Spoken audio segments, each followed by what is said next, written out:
Hey everyone, it is Dr. Kyle, and it is turning beautiful outside. The leaves are changing colors. It feels like it just changed almost overnight over the last couple of weeks here as the temperature started to drop.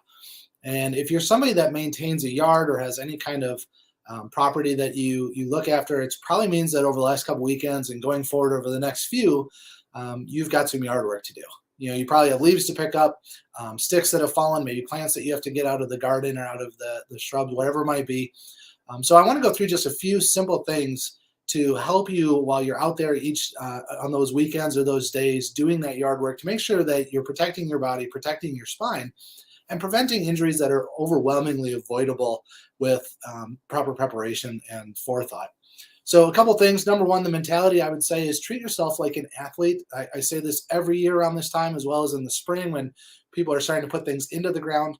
Treat yourself like a yard work athlete, especially for somebody that doesn't do a lot of physical labor, or maybe this is beyond what you would normally do on a weekend and physically.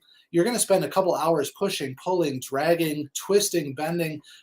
Don't just overlook that and don't think that you can go in cold. It's actually really smart to treat yourself like somebody that's preparing for a game or getting ready. So with that in mind, the first thing I'd say is stretch. Stretch before, stretch a little bit during, stretch after. Don't be afraid to spend a few extra minutes preparing your body, loosening the muscles, getting blood flow.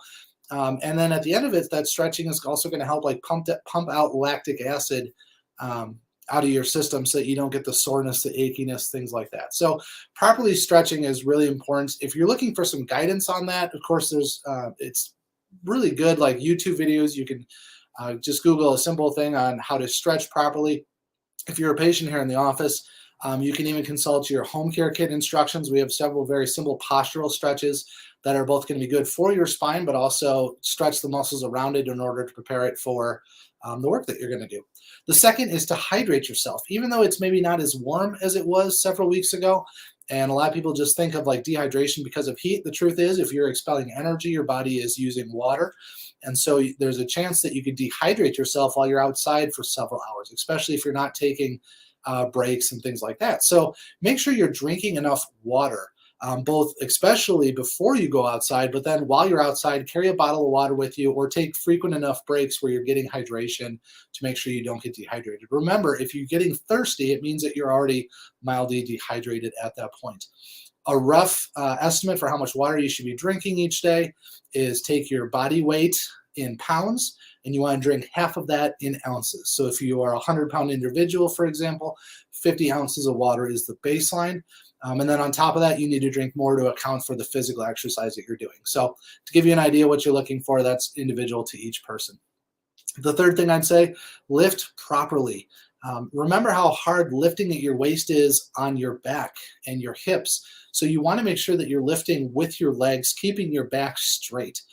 This is something I think that we're all taught at a very young age, the proper position and posture to be in, but it's easy to overlook that when you're going through an activity and we just want to get it done quickly. So make sure you're lifting with your legs. Don't bend down at the waist or hinge at the waist. I tell people, imagine you have like a 2x4 strapped to your back and you can't bend over to break it. So you want to make sure you're lifting with your legs and avoid twisting while you're lifting, especially. That's really hard on your lower back. Fourthly, pace yourself. This one's pretty self-explanatory. We have time restraints and family and responsibilities. I understand that. If you need to take longer to get it done properly and most importantly, safely, please give yourself the time that's necessary for that, even if it's over a couple days. You're going to thank yourself and your body will thank you if you make sure you do it at a proper pace. Along with that, I'd say just like you need to kind of measure your time and pace yourself, measure things before you try and lift them. If you're looking at a log that's too big, cut it down. If there's a bag full of leaves that's too heavy, take some of them out. Don't just try and lift, and then if you realize something is too heavy or it's not out of the ground yet or whatever it might be, don't just try and force it, because that extra exertion is going to wreak havoc on your joints. Fifthly, look for any mechanical advantage you can get. Don't be a hero. If putting something in a wheelbarrow makes it easier to transport across your yard, use a wheelbarrow. If you can attach something and drag it on a tarp, which is something I do with my leaves, do that. You don't have to carry them the long distance of wherever you're going to. Look for any kind of mechanical advantage tool or thing that you can use that's going to cut down on the amount of effort you have to do.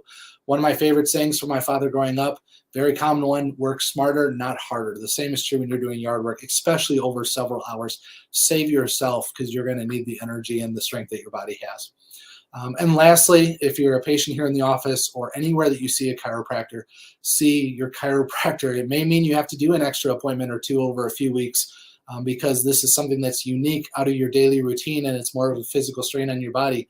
But the adjustment with your chiropractor is going to help to make sure that things are aligned, that the muscles are relaxed, that joints are moving properly. It wouldn't hurt to do this both before and after. So depending on what your frequency of adjusting is at this point in your care, plan for either keeping the ones that you do have or getting in extra times in order to make up for this. It's really self-explanatory. So there's just a couple tips. Treat yourself like an athlete.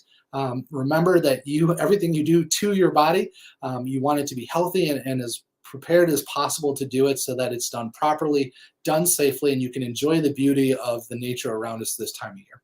Have a wonderful week. I can't wait to see you and help you in the office again soon.